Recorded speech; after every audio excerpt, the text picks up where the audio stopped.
What's up, everybody? This week's guest is Skylar Petry. Skylar is an amazing kid, man. I mean, he's a man, but I'm like twice his age, so he's a kid to me.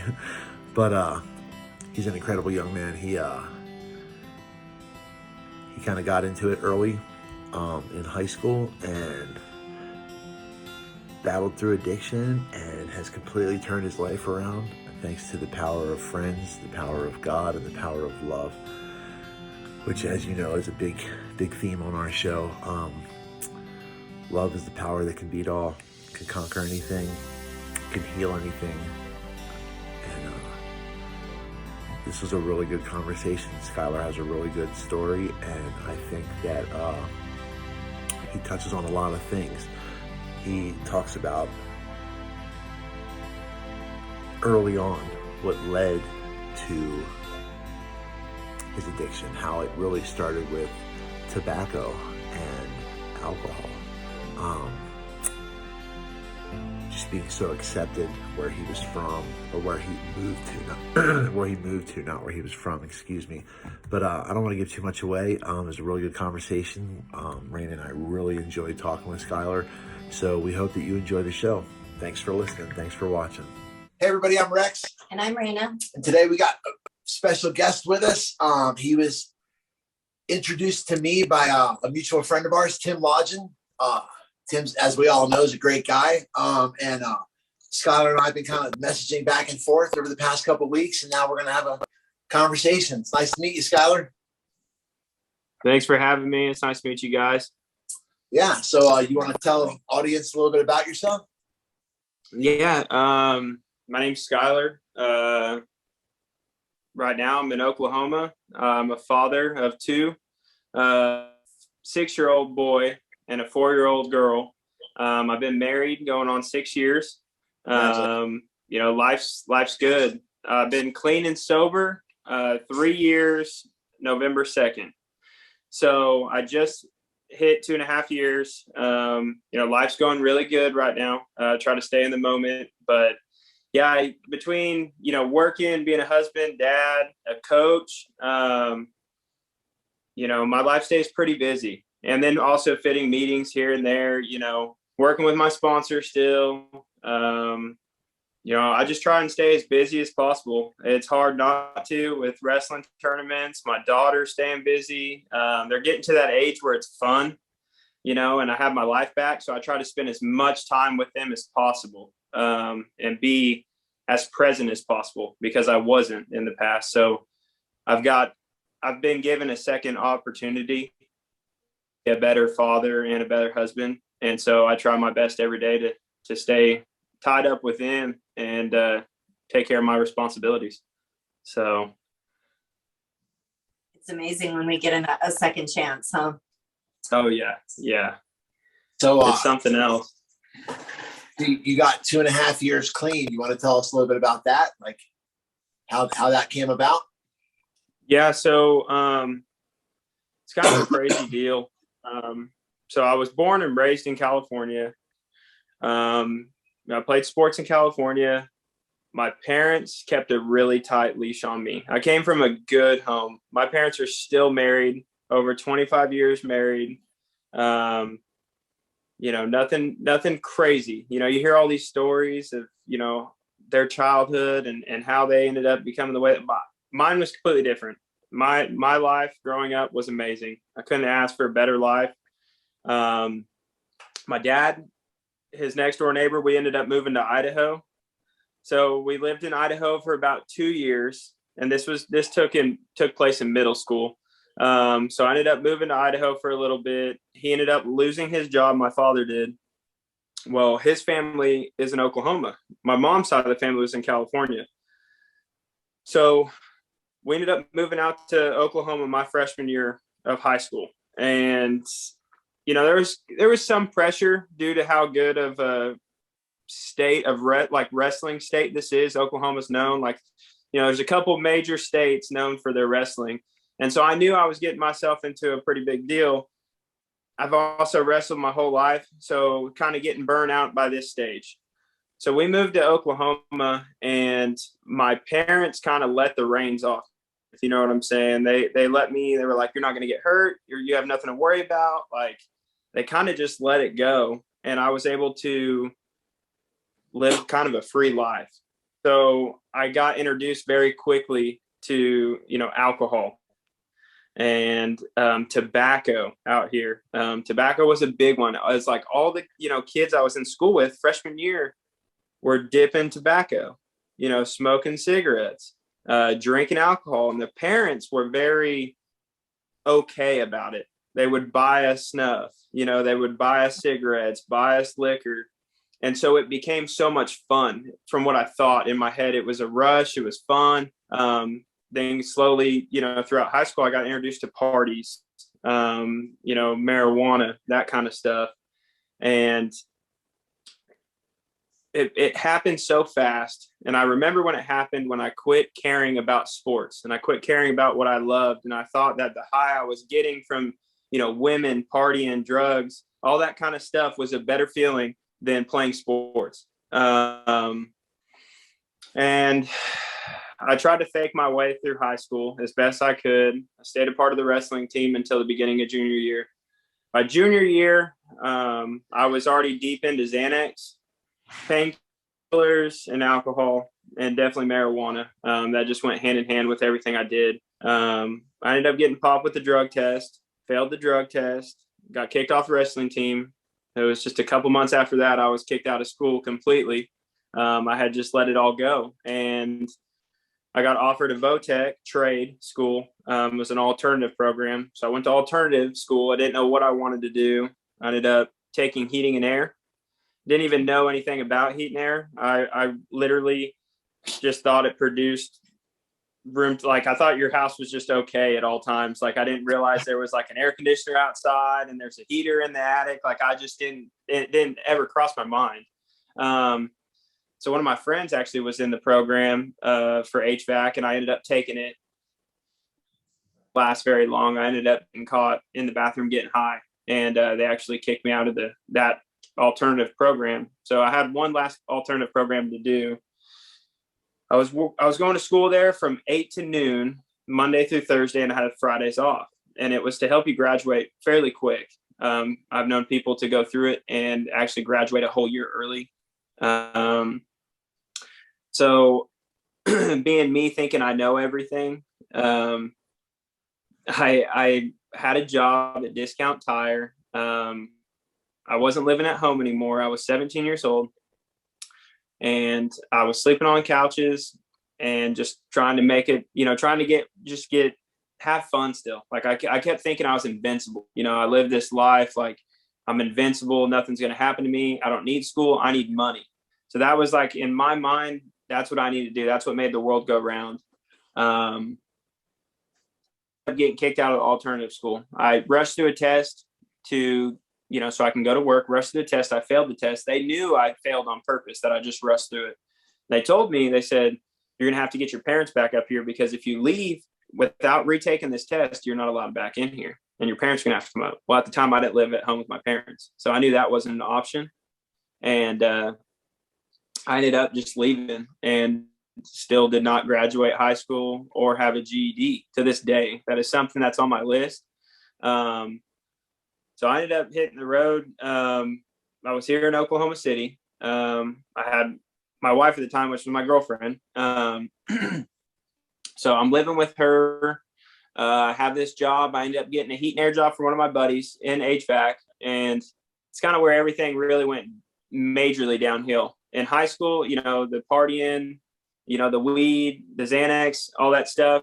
At that point in time, it was fun. And then somewhere after school, I crossed an imaginary line. It was an invisible line that I crossed over from thinking I was having all this fun and I was invincible and I would have no problems. And these things would take away my problems, my insecurities, my feelings. And somewhere I crossed that line. And it became a full-time job, and I didn't know how it happened. And I didn't realize it even happened until I got sober. So go back after getting kicked out of school, starting that heat and air job, painkillers were a huge thing. I know they still are a huge thing. My very first journeyman got prescribed Percocet. And he would feed him to me. We'd eat him together. It seemed to make, in my mind, it seemed to make my job easier. Made me seem to work faster. Didn't mind working longer, right? It gave me all these things that I made up in my head. Like, oh, it's not, I don't want to be at work, but if I'm high at work, it makes me want to work later. I don't care if I have to work and crawl underneath the house. Like, I'm okay with it as long as I'm high. The days that I wasn't high, I didn't want to go to work, right? So I made all this up in my head. I got real delusional. And at this point, I don't even think I'm 21 yet. I'm not even legal to drink. And, I'm eating pain, I'm eating Xanax, I'm smoking pot. Fast forward a little bit, and I'm trying to justify my actions with my parents. My parents, they're not happy with what I'm doing. At this time, they're still kind of enabling me. So fast forward a little bit, marijuana becomes legal out here. And my dad was probably the biggest enabler in my life. My wife, she could see right through my crap. My dad, he didn't want to believe it. So he gets me a medical card. At this point, I'm taking Percocet, smoking pot. And now I have this card that tells me that I could legally go buy marijuana and I'm okay. And I started using that to my advantage. If I had somebody that had what I wanted, well, I can get them pot and charge them full price, because as a medical marijuana patient, I have it a little cheaper. So then it became a trading deal for me. Made it a little easier for me to get what I wanted when I wanted it. And, my dad, sorry to ramble, but my dad, he ended up co-signing for me on a street bike when I was younger, in high school. Well, I ended up totaling it, and it ended up getting paid off. My credit became good. So mind you, I bought a house with a co-signer before I was 21. So I had my own home. And people are telling me, you're getting bad, all this and that. You need to quit taking the pills. You need to quit doing this and that. But yet they don't own their own home. They're living in an apartment or something, right? And I'm over here telling myself that, like, how can I be the bad guy? How do you tell me I have a problem and this and that, and I need to stop what I'm doing when I have all this stuff that I have? Like, I have all these materialistic things that I think make me who I am, right? Yeah. I ended up having my first son. My wife, she wanted me to quit, getting high. At this point, she still wasn't she thought that I could just quit getting high. And I told her, I honestly meant it when I said it, that I would stop when Troy was born. My son's name's Troy. I said, when Troy's born, I'll quit getting high. I couldn't do it. I couldn't stop getting high. I try to hide it, whatever it took, to get high and try to live a manageable life. I thought I was different than everybody else, that I could, drink and smoke and get high like an adult, I guess you could say. I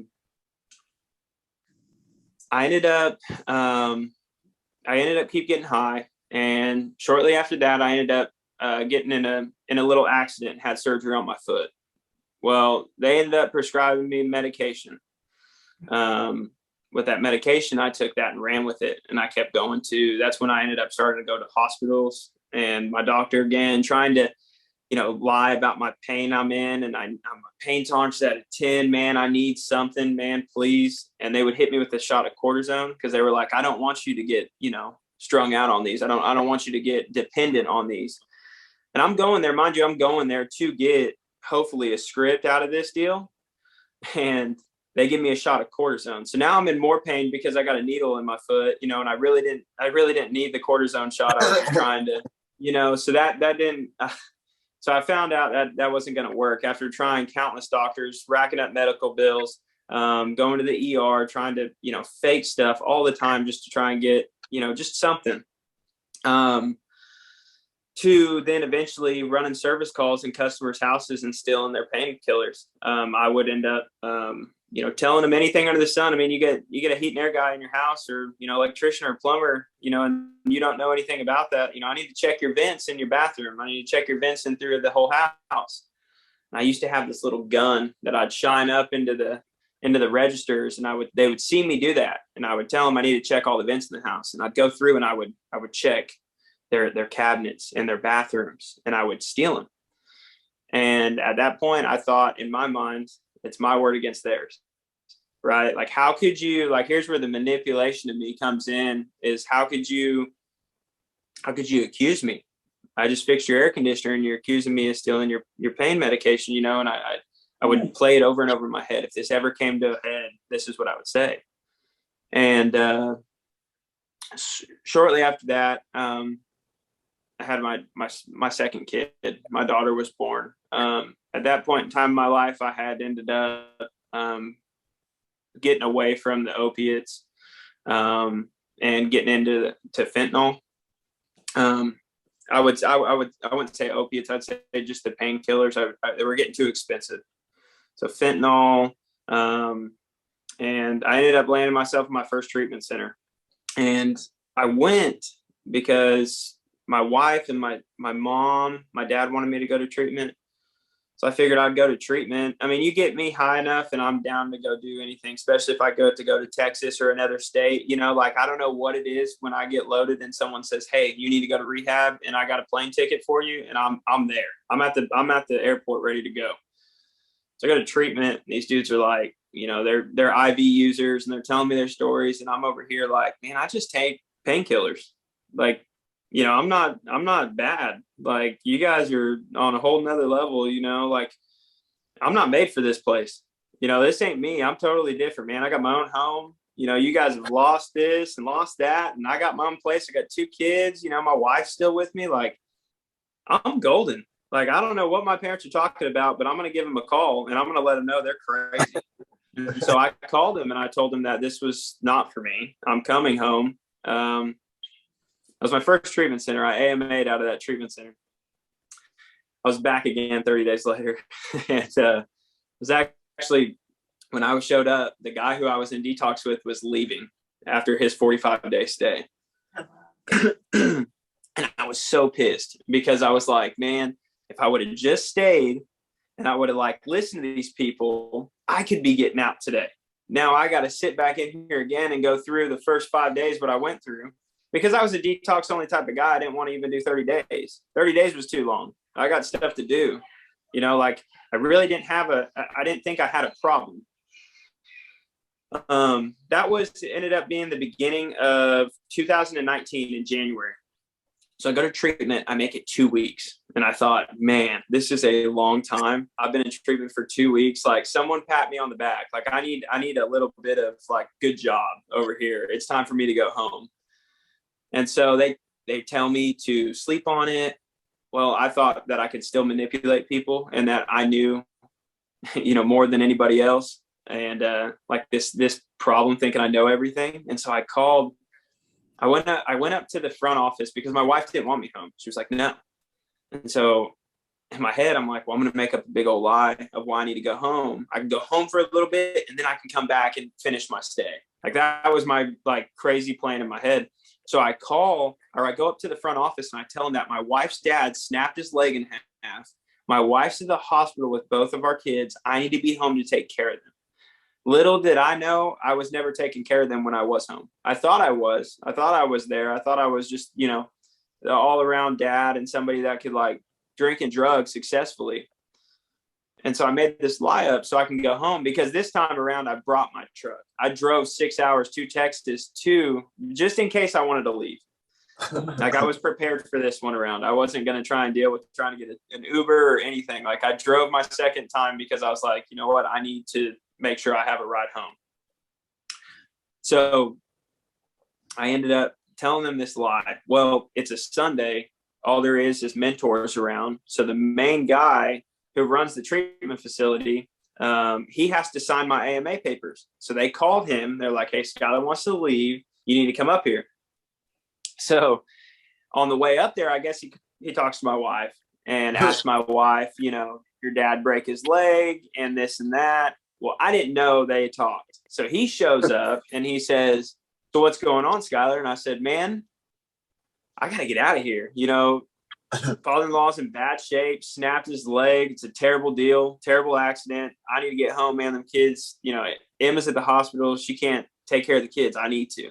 And I mean, I was straight in the face when I told him that. And I'll never forget the look he gave me in my face when he sat there And he looked at me and he goes, no. And I said, what do you mean no? You know, I get defensive immediately because I'm not getting what I want. And I'm like, what do you mean no? He's like, I just talked to Emma. And I was like, what do you mean you just talked to him? He's like, Dad's fine. And I was like, I was so angry at that point. I was like, man, I'm just trying to go home. Like, I'm sorry I brought you up here, but I'm really wanting to go home. So he has me sleep on it. I end up AMAing the next morning, drive myself home. That was at the beginning of January in 2019. I ended up having a run, sleeping in my truck. I would drive home every night in my car and park out front because in my mind, if I was sleeping at the 7-Eleven or if I was sleeping at the Walmart and a police officer rolled up on me, I didn't want to go to jail. I didn't care if I died because I couldn't get high. Like, I couldn't stop getting high. So I wanted the drugs to kill me. Right. I was so tired because I couldn't stop getting high. I wanted the drugs to kill me and I couldn't stop, but I could never seem to die and to be at peace. You know, I thought would never get through this. So at night, because my wife had kicked me out, I'm sleeping in my Tahoe. I would drive home every night around 10 o'clock and I'd have all my paraphernalia with me. I'd have everything in the car. Because if a police officer in my head pulled up, I have my ID. This is where I live. Me and my wife are fighting. You know, I'm sleeping here. This is my house. And it'd just be a done deal. He wouldn't search my truck or nothing. Like, I live here. My car's off. Like, in my mind, I tried to plan so good to try to not get in trouble. Well, that didn't last very long. My wife ends up calling me October. She calls me. And through this whole couple months, she's been watching these two couple on Facebook. Today, they're a huge part of my life, huge part of my recovery. They started a Facebook page, and I don't want to say any names, but they're amazing people. They started a Facebook page. The husband, he's the addict, and the wife is the loved one of an addict. They would get on Facebook and they would share their story and share what he did and how she felt and what she did and how she set boundaries and the difference between an ultimatum and a boundary. And my wife started learning these things. And at first I was so mad when she told me about this stuff because I didn't want her to learn. If she let me back in the house, life's going to continue being good for me. You know, like, I'll apologize. I'll try my best to keep it from you and I'll keep doing my thing. But when she gets to that point, after she learned what she learned in those months, she didn't want me back.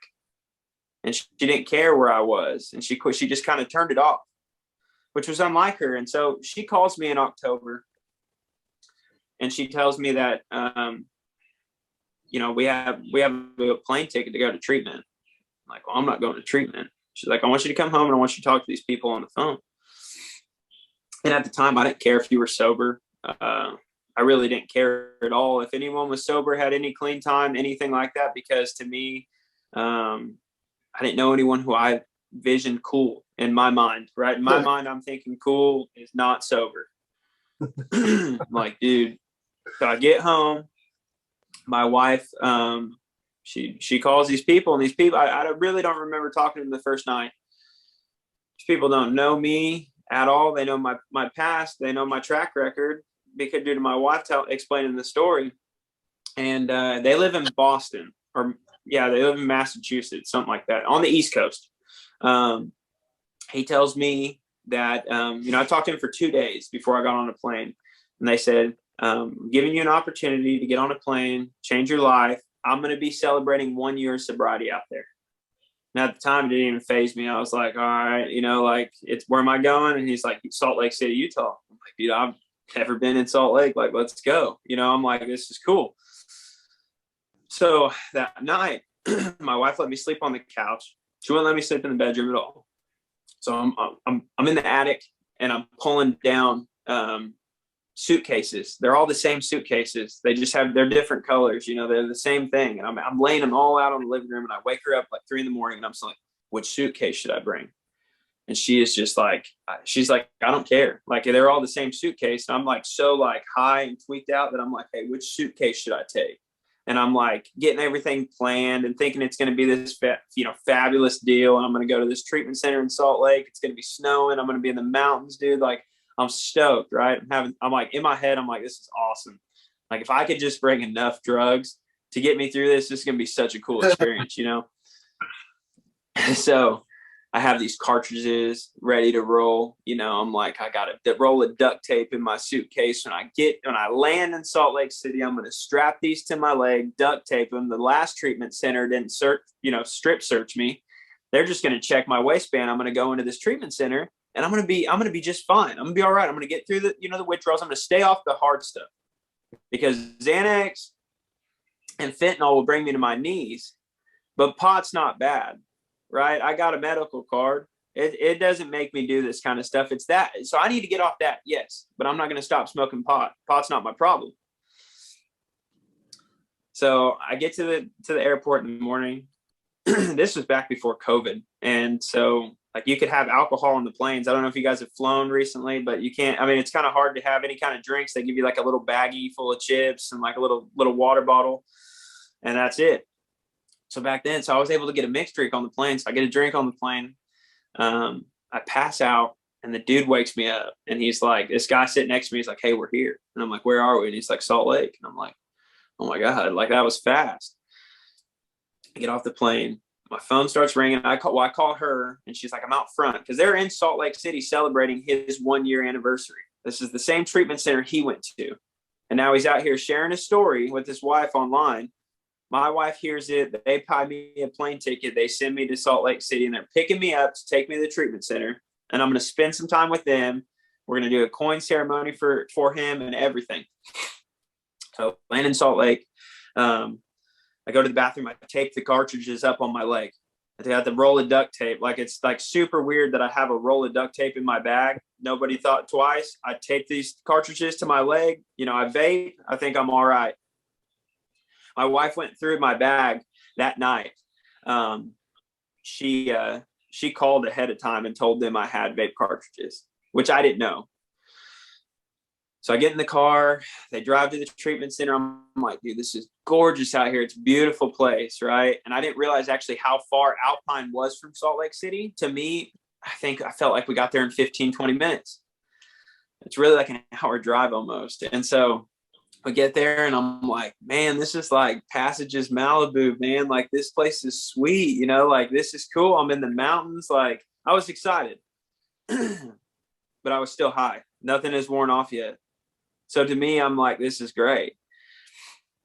And I got my weed pens. Like I'm in good shape, man. Like I'm going to enjoy this. And so they get me in and they strip search me. They're like, hey, you need to put this gown on and come out. And I'm like, I'm screwed. You know, I'm like, man, no, like, I don't feel comfortable with that. Like, this ain't going to happen. You're not going to like, look at me like this isn't not going to happen. Well, they already knew that I had THC cartridges.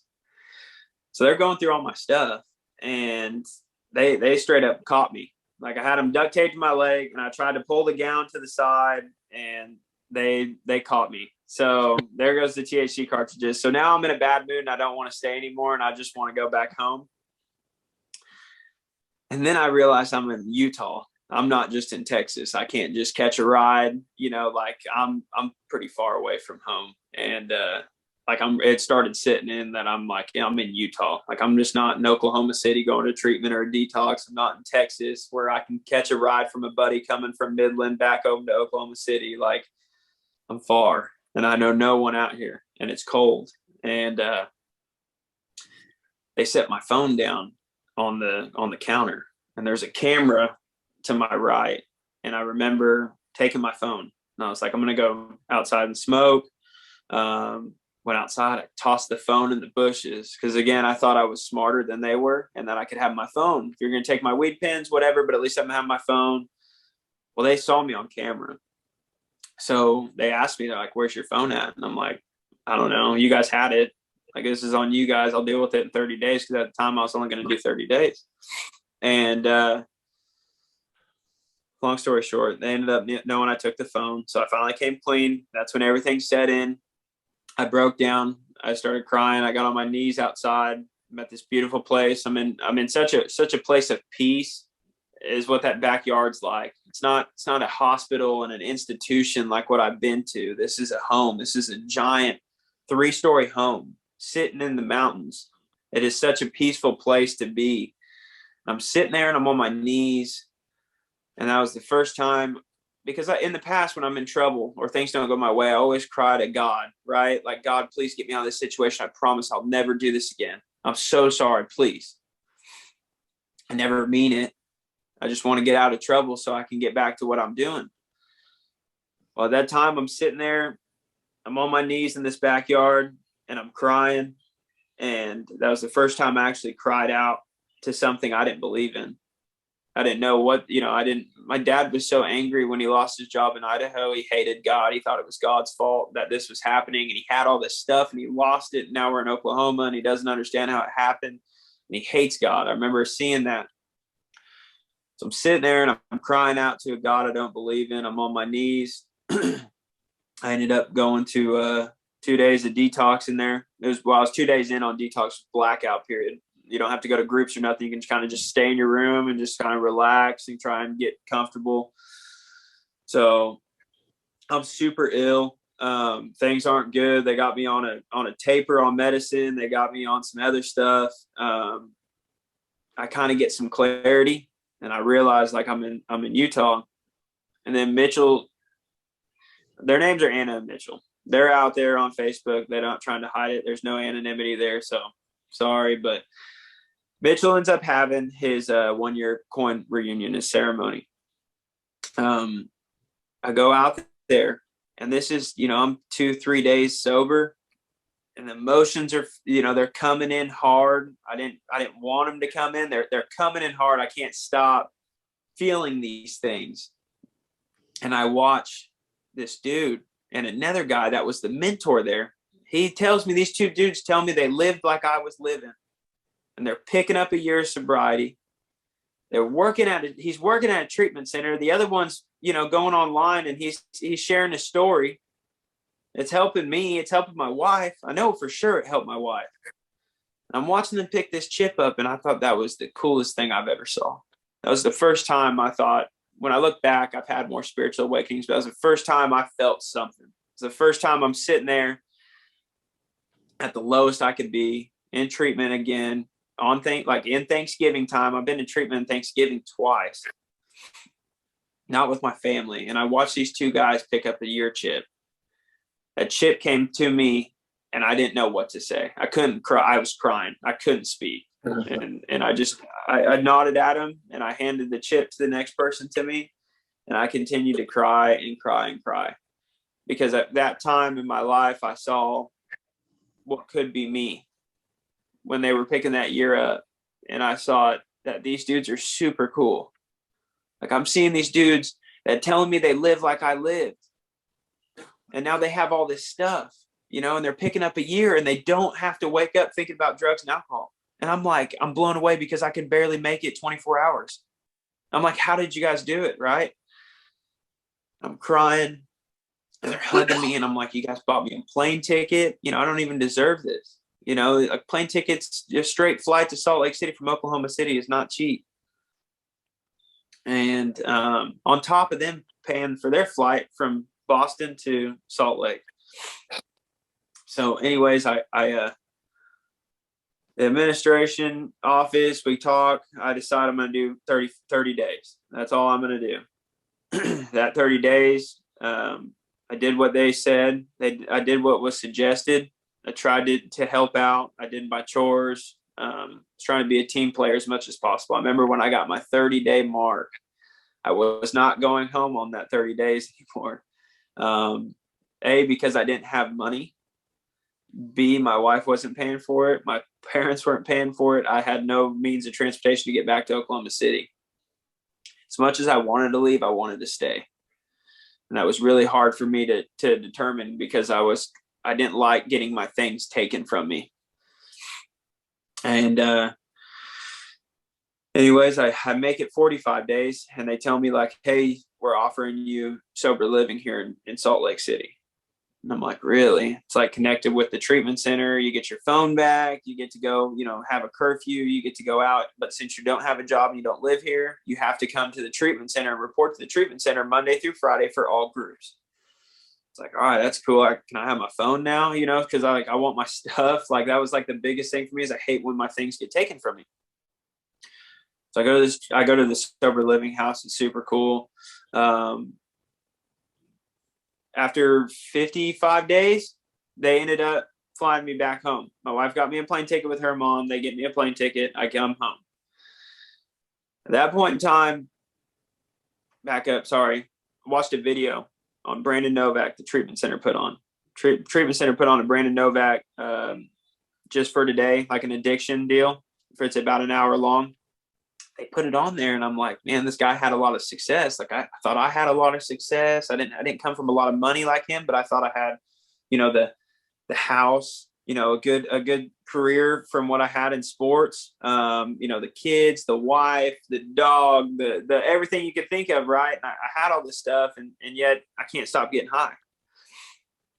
And I see this video, and I'm like, man, that really hit me in a different way. Like it really hit me different. And I went home. I showed it to my wife. Me and my wife started watching that every day. For the first 90 days I got home, I went to a meeting every day.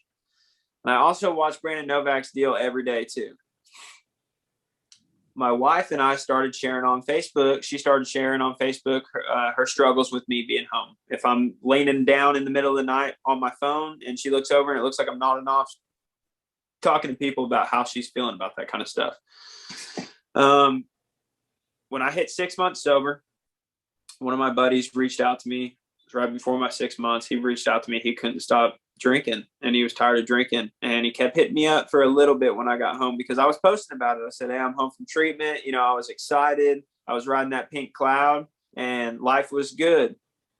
He sees that. He reaches out to me. He says, I want to quit drinking. I just don't know how. And then he ghosted me. He would never answer my calls again once I started talking to him about it and trying to get him to treatment. On my 6 months, I showed up to his house. This was a guy I, went to high school with. We were very close. We ended up going our separate ways due to drug choices and just crowds. Go to his house and pack his bags. I am now able to buy him a plane ticket to Salt Lake City to go to the treatment center I attended. Another giant milestone for me. I broke down crying. I called Anna and Mitchell. I told them I might not be able to give you guys your money right now, but I just was able to pay for my buddy to go to treatment. He's going to do a stay at Alpine. I'm so happy. They're crying. She's crying. She's, I'm crying. It feels good to be able to give back what was so freely given to me. I get him on his plane, and I'm the kind of friend that's like, he wants to come home just like I did. And I'm like, no, man, I'm telling him exactly what everyone told me. Like, you need to stay. He doesn't have money for a plane ticket. He ends up doing 90 days coming home. Fast forward, he ends up picking up 18 months. It's just a cool experience. Well, when my wife's on Instagram posting stuff about my recovery and her recovery as well, because she dealt with a lot of stuff, a lot of trauma with me getting high and with what I put her through. And we have a couple that reached out to us. His couple live in Philly. He ended up watching, talking to us, watching our stories, stuff like that. Like he texted me and he says, man, hey, you don't know me, but I just want to let you know I have 45 days sober and clean. And I'm like, man, that's awesome.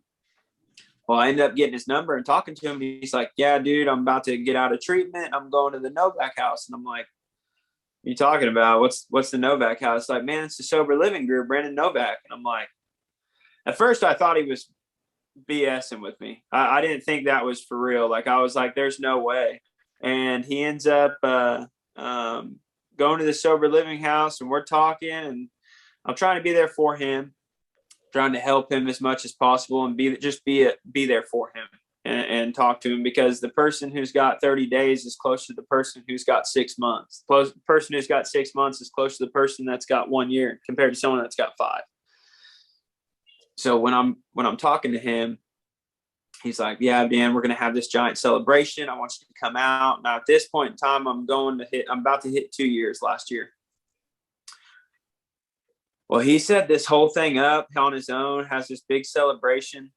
And they asked me to be a guest speaker at Brandon Novak's 1 year sober living anniversary. And I'm like, this is not real. Like, this is not happening. And, like, at this time, I'm freaking out, calling my sponsor. I'm like, dude, it's Brandon Novak. Like, what am I supposed to do? And he's like, Brandon who? I'm like, dude, from Jackass, you know? And he's like, I don't know who that is, but man, he's just another alcoholic. He's just another drunk that got sober and turned his life around, you know, because I'm nervous. I'm like, dude, how am I supposed to speak in front of this guy? You know, like I'm scared, like I'm freaking out. It's like, man, he's just another alcoholic. Go out there and share your hope, faith, and courage. You know, ask God to demonstrate through you what's possible, and go out there and share your story. And so that's what I did, man. And that was probably one of the coolest moments in my life. That's where I met Tim. Tim was there. Met Tim, met a lot of great people out in Philly. And it's just crazy how those things, you know, kind of add up. And close with all those guys from out there. I see them on Facebook. I see them on Instagram. I try to reach out when I can. Was doing a big book study here, invited some of those guys to Zoom in and come check it out. You know, and it's just crazy how where my life was and where I thought I was successful and I thought I had all these things. And then fast forward to now, and I realized that I have so much more than I ever had. I have so much more worth losing today. I was just able to sell my old home and buy a new house. You know, my kids have their dad back. My wife's got her husband. I'm there. I'm attentive. I hold myself accountable. If I say I'm going to do something, I do it. If I say I'm going to be there, I'm going to be there. And I'm grateful to be a part of your guys' podcast and on this. I thank you guys. You know, if there's anything I can do for anybody, man, I really want to try and be there for them. I struggled for a while of wondering what God's will was like. You know, what is his will? What is God's will for me? And I kept asking myself that question. I finally realized it when I was doing H&Is and the hospitals and the institutions and going to the treatment centers here in Oklahoma City and sharing my story and explaining to them that's what God has for me. Right. That's God's will for me, is for me to share, have him demonstrate through me what's possible and share to groups of people and do what I can for others. You know, don't lie, don't steal, don't cheat, tell the truth, make amends when necessary, and try and be the best individual I possibly can be. And that's what I try to do today, is hold myself accountable and be a husband and father and a dad and a coach. And like I said at the beginning, is try and just be the best me I can be every day. And tomorrow I'll try and be better than I was today. So that's it in a nutshell for the most part. Right on, man. Thanks for sharing. That's an awesome story, bro. Yeah, that's amazing. Everybody's story is amazing, but boy, I'm so happy for you. So happy for you. Thank you. Congratulations. Yeah. Congratulations over and over on so much. Like, yeah. Like how lucky are you to have a woman who loves you that much, bro? She can hang out and still fight for you. You know what I mean? That's man, awesome. When I look back, it's crazy. She's a real rider, man.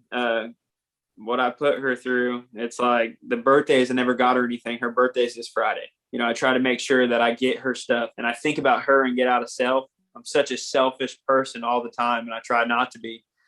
Try to get her something, you know, and not myself, and just do what I've never done, you know, ever. And so it's great to be able to you know, because I could say all this stuff and I'm apologizing and you know, say I want to make amends, but it's my actions that dictate everything that I'm doing. You know, that's what's really showing her and showing her parents. Her parents hated me, and now I love them. They love me. My parents, I have a great relationship with them today. And it's not, you know, I come home from treatment and tell them, hey, I'm sorry. Right. And I tell them I'm going to make amends, and I'm going to make financial amends, and I'm going to do everything I can. It's my actions that I've been doing the past 2.5 years is what they've seen. And that's what has been the game changer there. And they see what I'm saying is true. I'm not just saying it again, like I've said, you know, all the false promises and the false hopes. And I swear next time's going to be different. It never is. Yeah. So yeah, it's really a cool thing how this all happened. I used to tell the guys that I sponsored that when you make amends, you should never say, I'm sorry. I'm like, everybody you're going to make amends to already knows how sorry you are. They already know. They've seen how sorry you are. You know what I mean? Like, you don't say you're sorry. You show you're sorry. It's like you're talking about, Right. like the amends is in the life. It's in the action. You can make direct amends where like you owe money, or like if someone has something specific that they want you to do for them to make it right. But generally, most of the people that we care about and love, they just want us to quit fucking up. You know what I mean? Like they just want us to, like you said, to be the best person that we can be. That's all they want. They want us to be present in their lives as well as in our own lives. That was a big thing for me. It was my best friend. I made him cry twice. The only 2 times I've known him since 1994. I've seen him cry twice. Both times I made him cry. The first time he was kicking me out of his house on my last relapse for getting high in his house. And the second time was after I attempted to kill myself the night before I got clean. And it was about a month and a half later. We're sitting in the county jail and he's looking at me through the glass and we're talking and he starts crying. He's like, bro, when are you going to quit jipping me out of your life? You know what I mean? Like that was it for me. It's like, holy shit. Like I really must be worth loving. I must have something about me that has some value. And like, it sounds like it was, and that's, like everybody always says like, oh, you got to do it for yourself. You have to maintain it for yourself. But I believe a lot of times for a lot of us, we do it for other people because we finally see something in them that they see in us. And like, all right, well, if they believe it, I believe in them. So if they believe in me, then I believe, you know what I'm saying? Like, you know what I mean? And, and then we start to do the work. And then we start to realize that when we're brushing our teeth, we're making eye contact. We're not looking at our upper lip anymore. When we're shaving, we're looking at more than just our cheeks and our neck. You know what I mean? Like I was, I can't even remember who I was talking to you. Oh, I was actually, we were watching a Bill Burr comedy last night. And he's talking about how he's kind of cut down on his drinking. And he finally got to the point where he could look himself in the eye, in the mirror. You know what I mean? And like, I get that. I understand that. 27 years, I was disgusted by the sight of myself. Even in the times when I wasn't using, I still didn't like the way I looked. So yeah, man, thank you so much for sharing your story, bro. That's awesome. That's a powerful story. Yeah, I really appreciate being on here, guys. Thank you. I wanted to touch on something that you first spoke on. Because we were just yesterday was the first time I went into a high school and did a drug prevention and awareness, just kind of an education, speak with some high school kids. And at the end of the day, during the lunch period, we were talking with the drug and alcohol counselor, the one who facilitated it, how she talks about kids about how nicotine is a gateway drug, how it's creating a mentality of addiction. It's creating an addictive pathway in your brain. And like you talked about how like when the reins were let loose, that the first thing you kind of got into was drinking and chew, and like dipping. And I just want to thank you for bringing that out and mentioning that, because nobody talks about tobacco. I didn't even talk about tobacco. Like, and it's funny because like I don't really think about it because I just quit cold turkey one day. Like when I met her, she told me she couldn't be with a smoker. We went on our first date and I quit. I found something way more valuable than nicotine. Right. But you know what I mean? So like I don't think about it. So like that's 2 days in a row though that somebody's mentioned it. You know what I mean? That like, so I listen now when the universe talks to me. You know what I'm saying? So like, thank you for bringing that up because you're the second person. So that's the universe telling me like, hey man, you need to incorporate tobacco in there. And especially this context of, especially what you were saying, like they were the acceptable drugs. Yes. They were the okay drugs. Like the parents were like, well, okay, they're high schoolers, teenagers, they're going to experiment, but it's just tobacco and alcohol. Yeah, so it's okay. They're not smoking meth, Yeah, at least they're not shooting heroin. They're just dipping snuff. It's all right. And even pouches of that. And that, when I go to meetings and I hear people share their story, they leave out that. They leave out the past. They go straight into what drugs they were doing to start off with. Not them going back and stealing their friends' parents' cigarettes and smoking them on the side of their friend's house and taking their liquor. I remember I stole a bottle of liquor from my parents, poured it out, put water in it. I did that liquor doesn't freeze. Put the bottle back in the fridge and it was frozen. The whole bottle was. That's how I got caught my first time stealing my parents' liquor, because it was so okay out here with my friends, and I'd stay the night at their house. My parents didn't care, and they were, you know, dipping, smoking, and we were drinking their dad's beer, and we were doing it all together. And it was like a normal thing. You know, you're out here in Oklahoma, like you're okay. You're in the woods. And it's not okay. It's not okay for kids to be smoking cigarettes and drinking beer at 14. I go wrestle with some of these kids that are 14, 13, 15. And I look at my wife and I say, was that us? Were we that young? Where I thought I was a grown man at 14, 15 years old, and I'm getting high at that age, and I'm smoking cigarettes, and these kids, they're kids still. Back then, I didn't think when I was 14, I was a kid. Yeah. It blows my mind when I go into these high schools and I go roll around with some of these kids and try and coach and help. And I see them and I'm like, how old are you? And they're like, man, I'm 14. And I'm like, I looked at my old wrestling coach from high school and I said, man, because I made amends with him. You know, this is part of my amends, is being here and giving back to the sport that's given me so much, and trying to be there and help out, you know, the kids learning how to wrestle. And I looked back at him and I said, did I look that young when I was 14, when I was giving you such a hard time freshman and sophomore year? Did I look that young? And he's like, yeah. And I was like, man, I thought I was, you know, ready to start shaving, and I was ready to be going to the bars, and, you know, give me my 21-year-old ID. I'm ready to go, you know. It's crazy, man. Yeah, it's insane. So you said that fentanyl was bad for you. So that's kind of that's my jam now. Like I'd be clean for 8.5 years. I was a heroin addict for 27 years, for the mostly off and on. Probably at least 20 years solid out of that 27. And I was telling these kids yesterday, and I talk about it all the time, that I'm so lucky that I got out of the game when I did, because of all the drugs now that are laced with fentanyl. Like, so you're saying fentanyl is a drug, your drug of choice. Now, did you actually go out seeking fentanyl, or were you just buying like fake painkillers that you now know were fentanyl? No. So for me, I ended up getting, by the end of my run, I ended up having a couple good solid connects. I always had them in the back pocket, you know, my top of the line connects, mids, you know.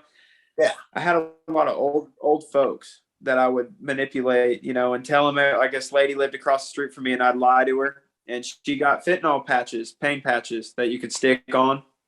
Yeah. And she got these medicines. She got a whole bunch of different stuff, but she got fentanyl patches. And I told her she didn't want to spend her welfare money. She was disabled. She didn't want to spend that money on cigarettes. So if I buy her cigarettes, she'll give me a patch. I said, man, this is a steal. I can't get these things cheap like that. I'll buy you a carton. Just get, you know, I'd buy her a pack of cigarettes, or I'd buy her 2 packs, and I'd get a couple Xanax, get a patch, couple perks. She even threw in some somas at some point in time. I didn't even like them. I didn't care for them, but I'm a garbage disposal when it comes to that stuff, so I didn't care. But it wasn't a choice. Like, I'd rather just not take a soma if it came to it. But that's where the fentanyl came in with the painkillers. And they were actual patches. And then I got to the point where I was, you know, poking holes and squeezing them on foil and smoking them. And I would justify myself still with that, knowing it was prescription. I smoked heroin a couple times. Wasn't a big fan, because to me, it was like, I didn't like the taste of it, the vinegary. I wasn't a fan.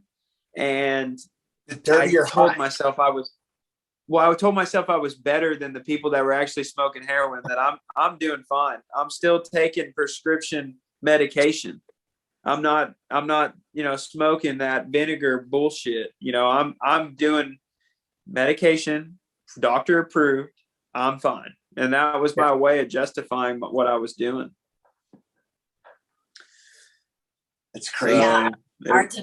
Our denial is amazing. The way that, it's huge.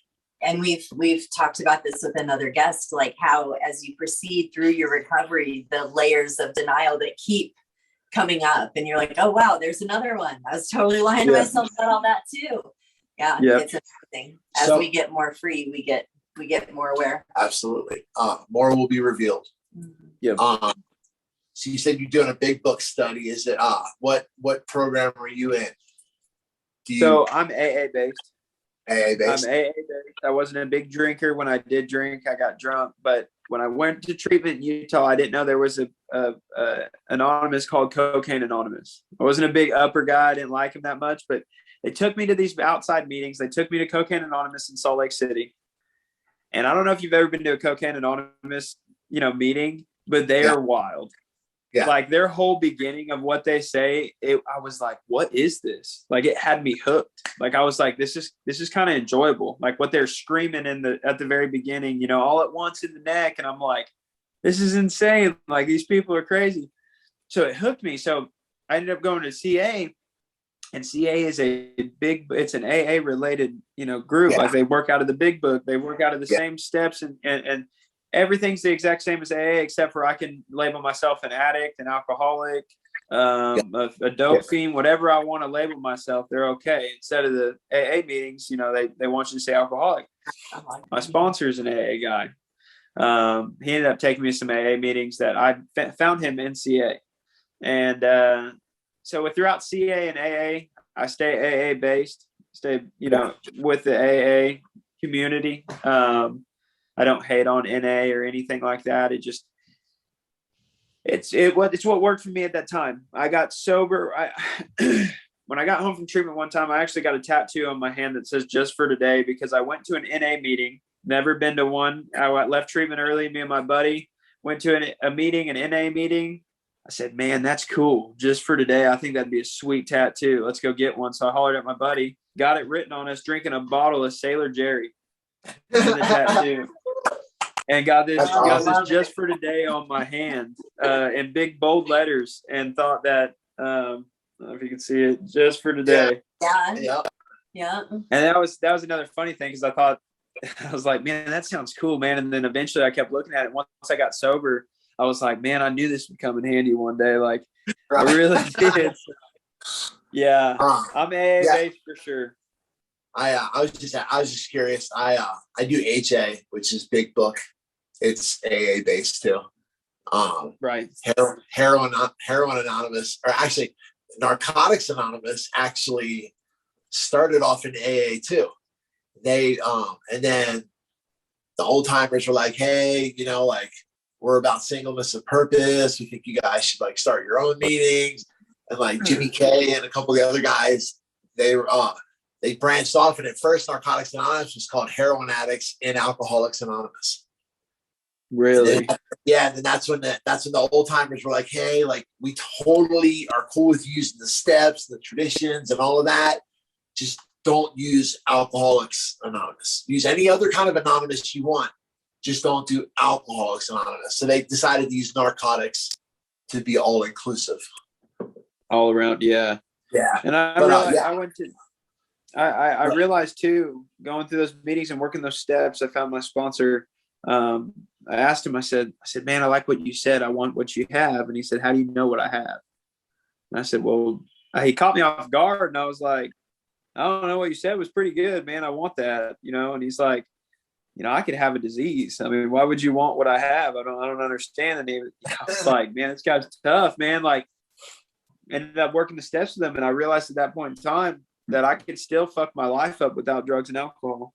And I didn't think that was possible. I didn't think that I thought it was the drugs and alcohol, that if I set it down and I'm sober, life's going to be good. And, I realized that that's not the case, that it's a lot of me and a lot of work I need to do in here, and working those steps with the sponsor, through the book and learning that book and trying and doing the uncomfortable and have the willingness and the acceptance to how I am.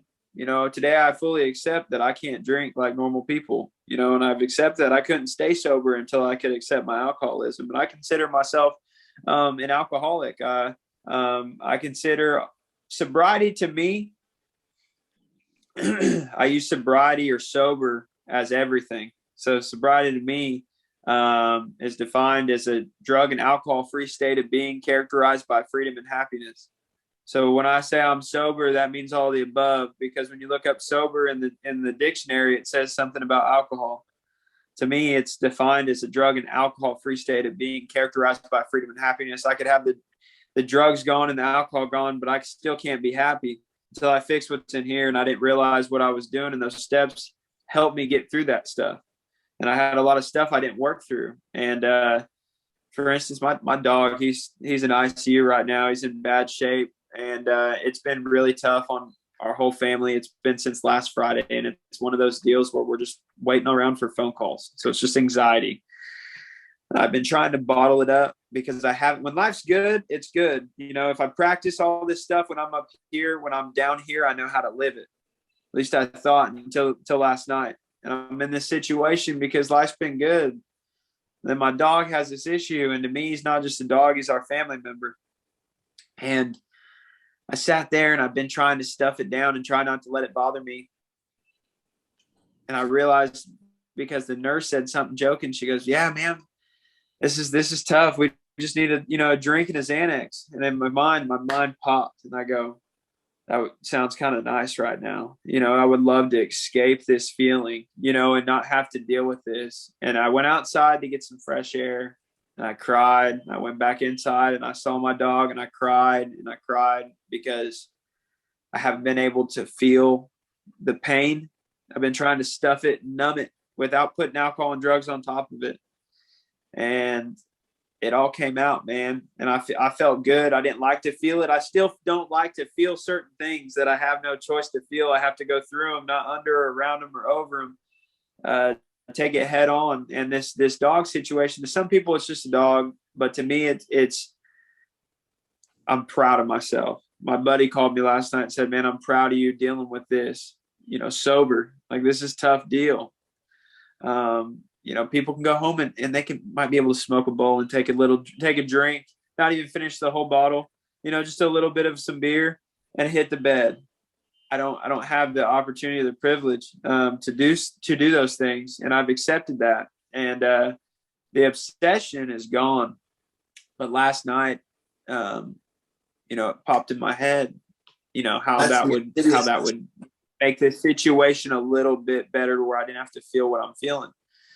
And I went through it, man. And he called me and said he was proud of me for being able to get through this stuff and deal with this stuff, man. Sober, get up, go to work, take care of the kids, try and take care of my wife. I'm trying to take care of my wife so much. She is a wreck. She's a trooper through this whole thing. And it breaks my heart. She has to go through this. And, you feel these feelings and you see things in a different light once you get sober. Once I got sober, I started seeing things. I watched a movie with my kids, like a Disney movie, and I start crying. I'm like, why am I crying? Like, my dad always tell me, you're a man, men don't cry. Hey, quit crying. You're a big boy, don't cry. Man, I got sober and I haven't stopped crying, dude. And it's like half of it's happy cries, happy tears, and I get to feel that kind of stuff. But last night was the first time that I've let myself feel something that was bad, because life's been good. Like I said, when I'm up here and I'm practicing it, everything's great.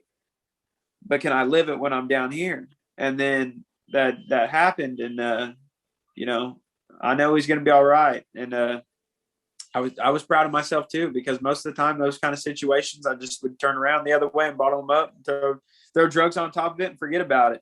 Act like it never happened. And then I have to do a 4-step and a 5th step and try and figure all this out down the road, and I don't want to do that stuff, So it's a big deal, man. The sobriety's cool.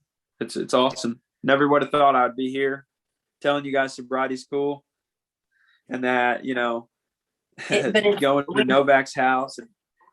When you've done the work, it's amazing. Cool. But when you're doing the work to be emotionally sober, that's when it gets magical. You're like, okay, I'm here. I'm present. I'm really doing this. Like I've leaned up into life. Like I'm here, I'm in relationship with what's actually happening now, not what I'm trying to run from or some fantasy I'm trying to create.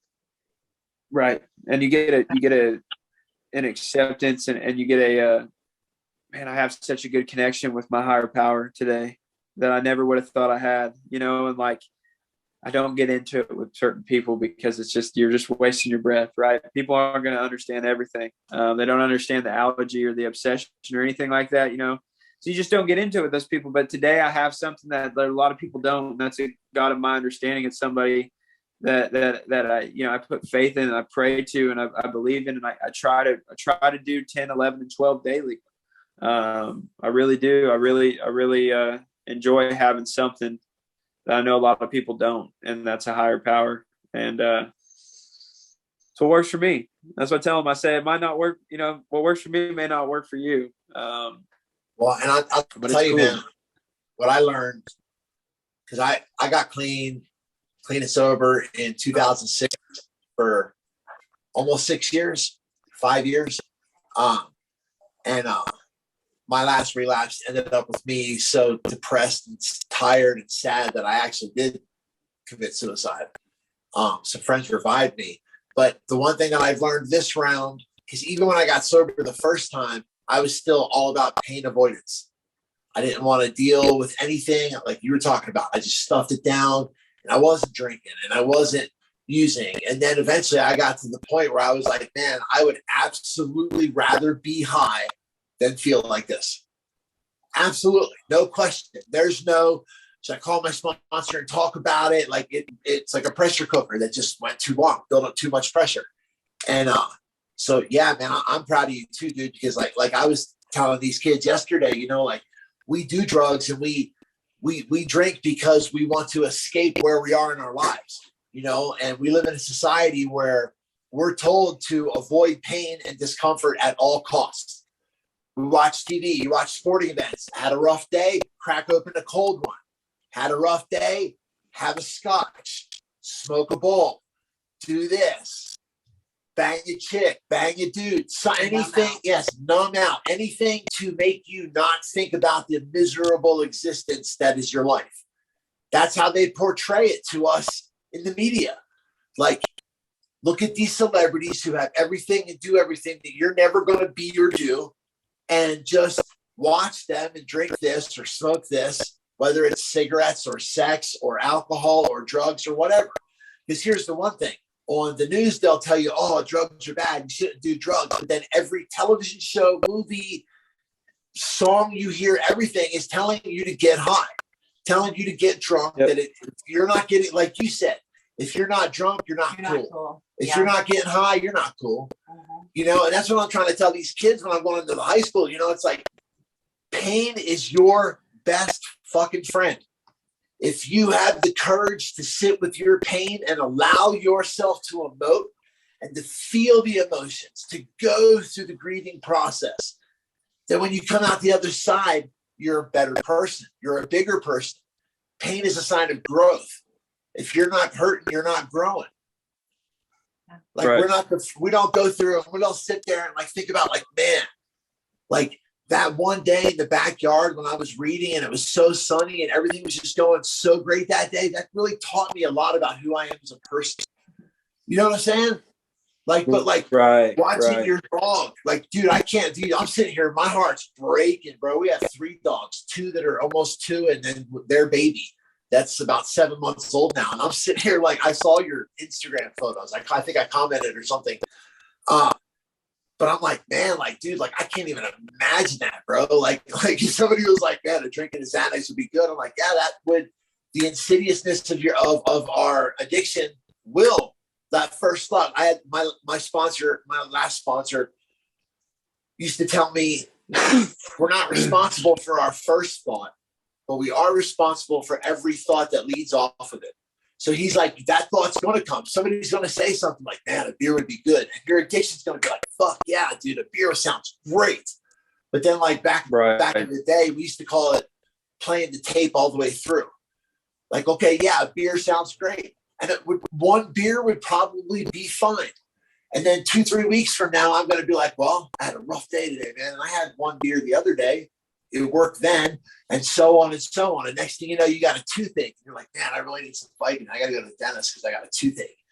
You know what I'm saying? And it's like, that's how your brain and your addiction will feed into it if you believe the lies. So, dude, I'm so glad that you allowed yourself to feel that pain. And I know that your dad's old school like mine is, dude, but real men fucking cry. Oh, dude. Yeah, that's what I was telling my son, because my dad, and that's what me and my wife talk about, is we're going to break the cycles, you know, the toxic cycles that my dad, you know, the things he instilled in me. It's toxic. My dad told my son the other day when he was watching him, you know, hey, don't cry, you know, big boys don't cry, you know, it's going to be all right. And I pulled him aside last night crying. And I said, it is okay to cry. He goes, Dad, I haven't seen you cry. He's 6, man. Like, if you want to cry, man, you cry, dude. Like, we're human. We're going to cry, man. Things are going to hurt. You have to feel things, man. You need to feel happy, happy, sad, scared, all these things. You need to feel them and let it get through you. Cause that's I've never realized what anyone was talking about till last night about crying and healing. And that's how you get through that kind of stuff, is letting your emotions go out. Man, I ugly cried last night. The whole situation with my dog is such a fluke deal. I feel the guilt and all that stuff has been rushing in. The guilt, like, what if I could have got up and picked up the backyard? What if I would have done this that day? Maybe he wouldn't have ate that. We wouldn't be in the situation. I wouldn't have to see his belly the way it is. And I'm so sorry, dude. You're my dog. Like, I'm so sorry you have to go through this. And I'm dealing with all that emotion, that guilt, and I start crying, and I realize that it's like I start to feel a little bit lighter, start to feel a little bit like maybe understanding. I don't know what I was feeling. I just know it felt good. It didn't feel like I was stuffing it anymore, because you can only stuff it for so long. And then it just comes out, and I exploded. I couldn't hold it together. And, that was the first thing my wife said about this dog. I love that dog. I got him before I got Troy. My dog just turned last month, 7. He's too young to go away. I love him to death. And my wife said, please don't relapse over this. And I said, I'm not going to. And that was the first time in a long time she said anything to me about a relapse, which spoke a lot to me, sitting there thinking about what she said. So I was like, at first you get defensive almost. You're like, what? Why would you say I'm like, don't relapse? Like, I'm doing just fine. How dare you, sort of, and your mind takes you right back to that square one where it's like you get defensive. Like, well, hang on, what do you mean don't relapse? Like, are you saying that I'm like acting funny, or like that I'm not strong enough to deal with this sort of deal? And my pride gets high, my ego gets high, and all these things that'll kill me quicker than drugs and alcohol start going up. And I'm on defense mode. And I sat there and I thought about what she was saying, and I'm like, it's not about me. It's not about my pride and ego and all this stuff. This is a tough deal, tough situation for anybody that goes through it, especially someone in recovery. My sponsor tells me all the time, every time I talk to him, I didn't know what he meant when he told me this. I said, what are you talking about? How many years do I have till you quit saying you're just sober enough to get loaded? What are you talking about, dude? Because I'm not getting it, because I hit a year. I hit 18 months. I hit 2 years. I hit 2.5 years. How many years do I need till you say you're not? He'd always tell me, you're just sober enough to get loaded. You're just sober enough to get loaded. And I said, I don't understand. How many years do I have to have? It wasn't until just recently I realized what he was saying is like, it doesn't matter how much time you got, dude.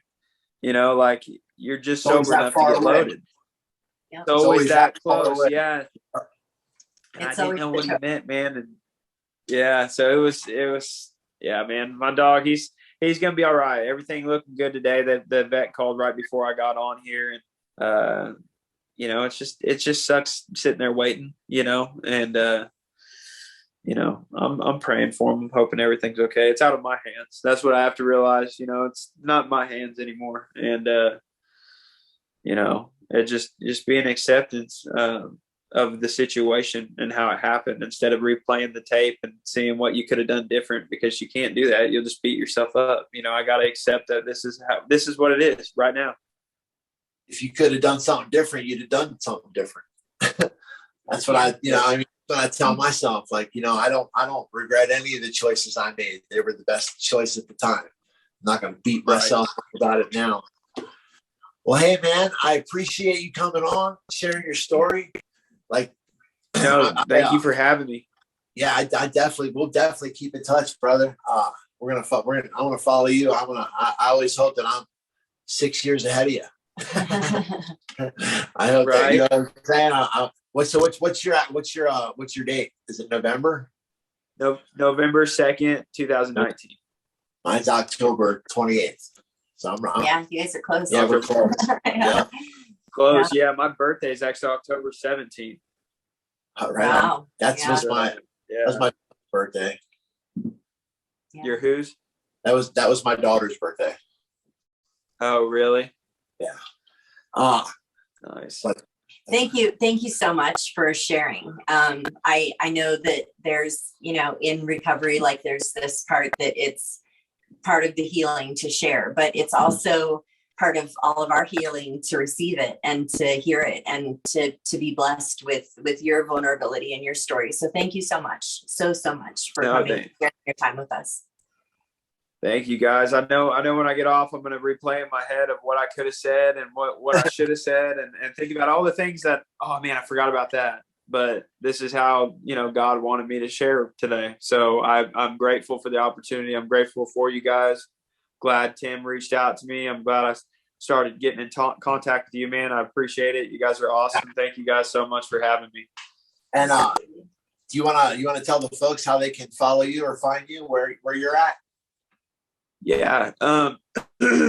So I'm on Instagram, Skylar Petry, I think. I know on Facebook it's Skylar Petry. On Instagram, I think it's with 2 Y's. I think it's the Skylar Petry on Instagram. The Skylar Petry with 2 Y's, and then on Facebook, Skylar Petry. Reach out to me there if anybody needs anything. I'll put the links in the show notes.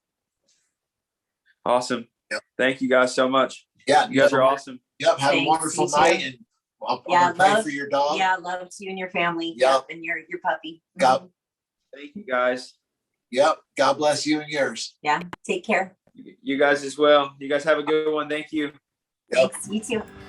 Hey everybody, thanks for listening. Thanks for watching. I know we talk about a lot of things that can be triggering on this show. So if anything that we talk about has made you feel any kind of way or has triggered you in any way, feel free to reach out to us. Share the love, nolovepodcast.com. Rex at nolovepodcast.com. You just hit us up through the website, Facebook, Instagram. It's all in the show notes. There's also a bunch of hotlines and links to other organizations if we're not what you need. Feel free at any point to DM, message us anything, questions, comments, concerns.